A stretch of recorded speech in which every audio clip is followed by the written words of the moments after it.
of the vehicle, to which the defendant responded by taking his hands off of the handlebars of the bicycle and started operating the bicycle without his hands down the middle of the roadway. And he continued down the middle of the roadway? Correct. Okay, and at that point, even after those two commands, did he proceed to get on the bicycle lane?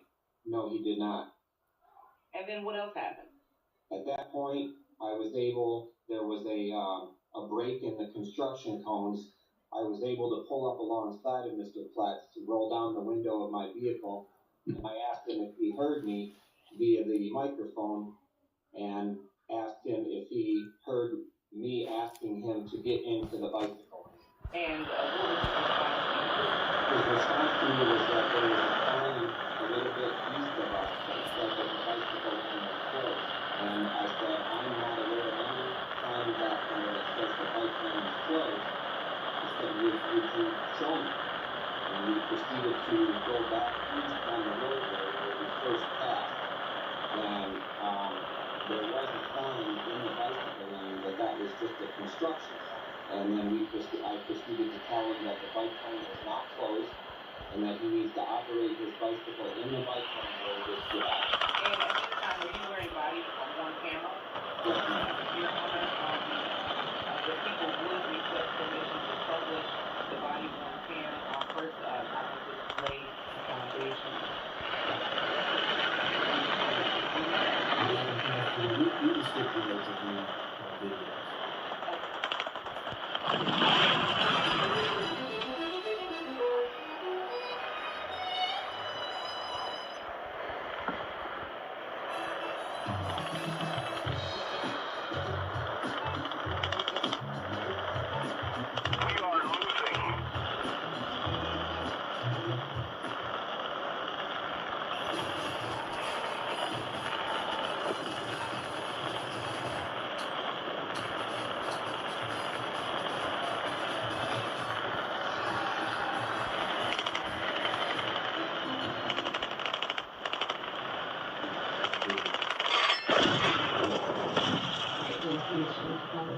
Yes, Your Honor. This form then plays Sergeant Terrachon's body camera footage for the court. Oh, wait a minute. You're telling me that you can't slow your that's detour for street traffic. Do you want me to take your information and do you want to argue with me? All I told you was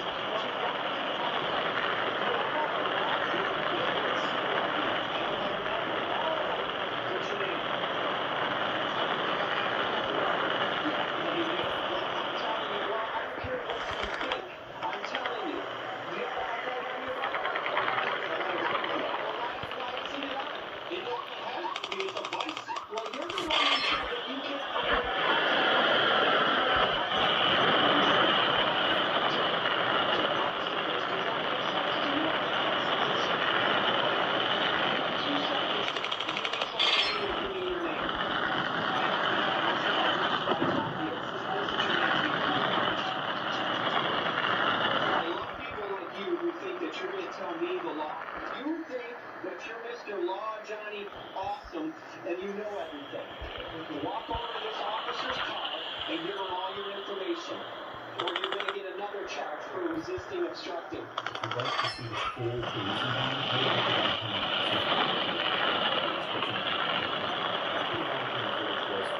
Sergeant Terrachon's testimony continued to additional direct We'll do something fast. The enemy will win. Let's make sure this looks like because I'm not getting video. Thank you, Your Honor. The people have shown that Mr. Pletz was riding in the middle of the roadway, whether it was narrower or not. He even admitted himself in the video that he should be to the side of his right. Also testified that if the bicycle way was not available, then he should be to the far right. Mr. Pletz and his bike, as he was riding, were in the middle of the roadway and blocked the officer. The officer is also a citizen with rights, motor vehicle rights, and a bike should not have been there, whether it was narrower or not. There was mentioned to be an obstruction that he had gotten past already and didn't Mr. Flex was not complaining that there was an obstruction. He actually thought the bike lane was closed. And he may have hopped off the pathway. We don't know if that's where he started. When Sergeant asked him to get on the bike lane and use that bike lane 3 times, he refused to do so. And as a matter of fact, Minister argued with the officer. Officer testified that he was not even seeking to give a ticket, and I can understand why. We're talking about 2:32 a.m. in the morning. That argument ensued, and the interaction ensued at the instance of Mr. Flex. There's some video that is missing, and when that happened, the centuries we've used testimony of the witnesses to flesh out case. The question here, outside of any red herrings that I've found personally or professionally, number one, was a lawful order made? Yes, it was. The statute provides 57602 of the Michigan legislature says the person shall not refuse to comply with the lawful order or direction of the police officer in the interest of safety is guiding, directing, controlling, or regulating traffic on the highways of the state. West 4th Street is a public roadway in the city of Detroit, and that's where and he was directing traffic.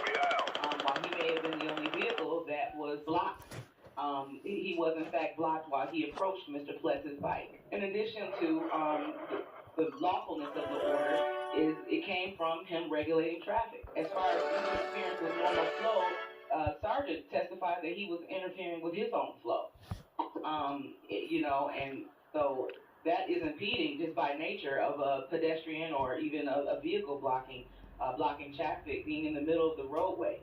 And he still could have been to the far right, no matter how narrow the roadway was. Outside of that, these are the issues that are here.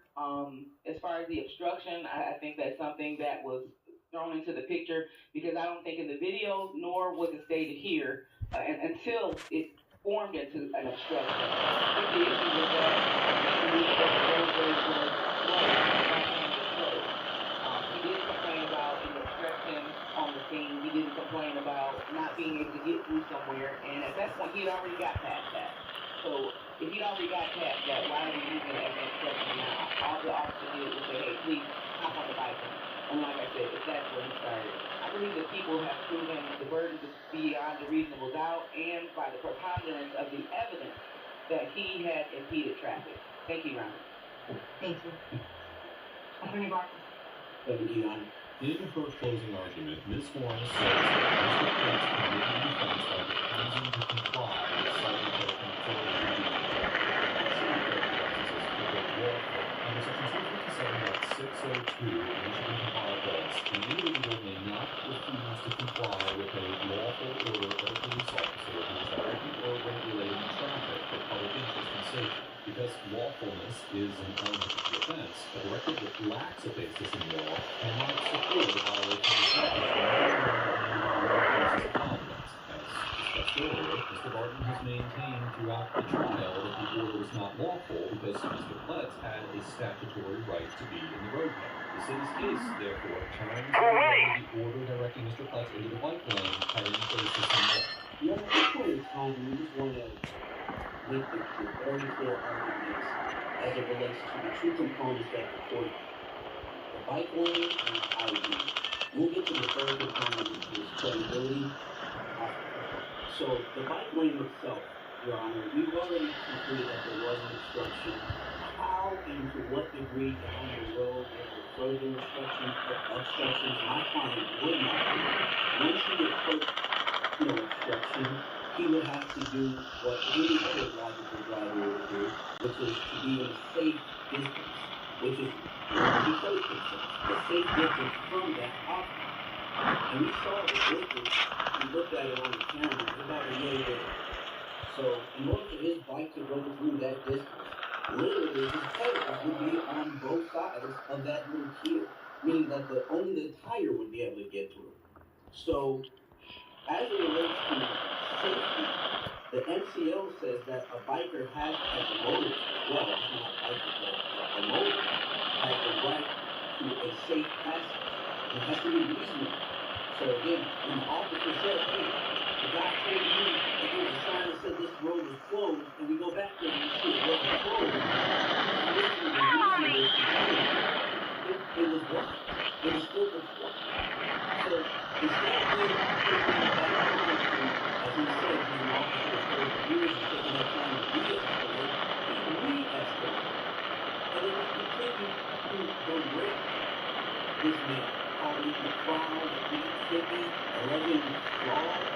It was pretty egregious. However, they said that there was two other men, and there was no cause in the world. That was the point, because there was no interference in traffic.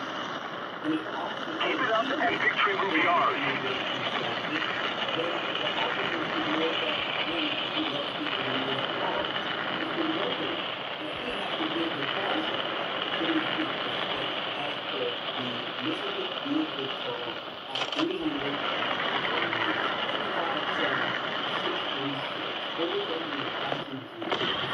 So the officer should have known that he was in the wrong if he was a vehicle that was not given safe passage. Secondly, we also have to look at not having to pay the ride for this mission. What we're saying is if the young lady was in the road, we're saying that you had your right people or stop sign and not one video of this occurring. The only video you have is after you and he offered, which insinuates going back to the third component of credibility, that there was a lack of credibility in this particular officer's statement. And we know that for a fact, based on the fact that it took him 30 minutes to answer yes or no questions. Let's move on. The next thing is the ID. So as far as the bike lane is concerned, we have already gotten him to admit that there's instruction. He's already removed that 257-660A says that the cyclist has the right to and if there is an unsafe or unreasonably safe road, then they can maneuver along, right? So we know that for sure. And we also know NCL 257-657 says that bicyclists on the road are operating as the same duty as the driver, right? Now, the ID, they're saying that he had a lawful order. And we already established that the order wasn't lawful because no one had the right to not we know that and we also know that they didn't even go forward to try and remove the obstruction afterwards. So I'm assuming somebody else is probably dealing with that same situation. However, if there was no lawful order, then there was no lawful requirement for him to give an ID. And I even asked it, although there was an option to object to speculation, he still answered it. It was a logical question. If he was riding lawfully, would he have to provide ID? No, that was his answer. And that's the law. That's true. So now we know he was lawfully able to avoid that bike lane. For what distance, we don't know because we don't know to what degree the obstruction could have occurred down the road. The officer said he didn't see any obstruction. And then the young man got into the obstruction, and now he said, oh, well, yeah, he's over here. Well, how does he know that? How does he know what distance the young man was traveling before he got to where the officer was? For him to say there's no other obstruction. Maybe this young man ran across several obstructions down that road. And he just used logic and said, hey, who in the morning, I'm going to run into one of these obstructions. Let me move over. There are no cars on the road. Last thing, again, I'm going to the credibility. And again, I say this with all due respect. I work with officers all the time. I work with ceasefire, former state prosecutor myself. What I'm saying is that as it relates to credibility of this particular officer, it was very clear my client violated the MOA with his kissing on That's it. That's all it is. He made this guy upset, and he did not want to take it. He didn't want to do excellence. So he thought he was doing a mistake. He thought he was just like, hey man, I'm just telling you to get out the grill and take you out. But it wasn't helping.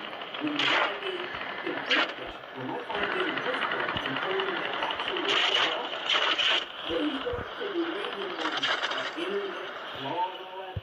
So again, Your Honor, I just want to make sure that we're clear.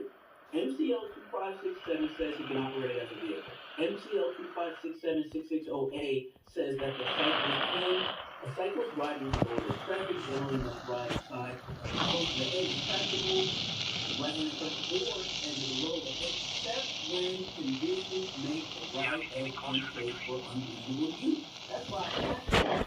And it took us 30 minutes to get back to your question. And you can see on the video, was there construction narrowing the road? In any way was the road no longer the way it was intended as it was designed, and the construction code changed or altered that? Very simple question, and yet the credibility of the officer allowed him to engage. Why? Because he knows in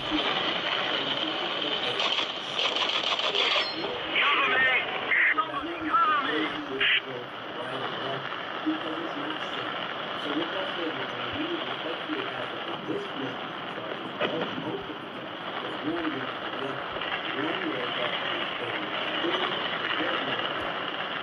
second, that he failed to present ID, which is, again, improper because he was not required to present ID. But those things we need respectfully ask for dismissal all of the charges.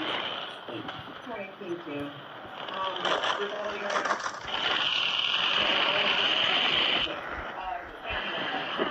in this particular case, there was a loss of order business simply to get back on the bike. And it's not, if you're riding in the place or close to the curb, farthest right of the traffic, that would likely been the case. But in this case, he was riding in the middle, in the front of the officer. And so, while he decided to, slowly he started. We don't even know he started on the bike. But the reason Stop. This is closing. Ms. Horn is speaking. Stop. Objecting to facts not in the record, Your Honor. There was no. right. And we don't even know where he started.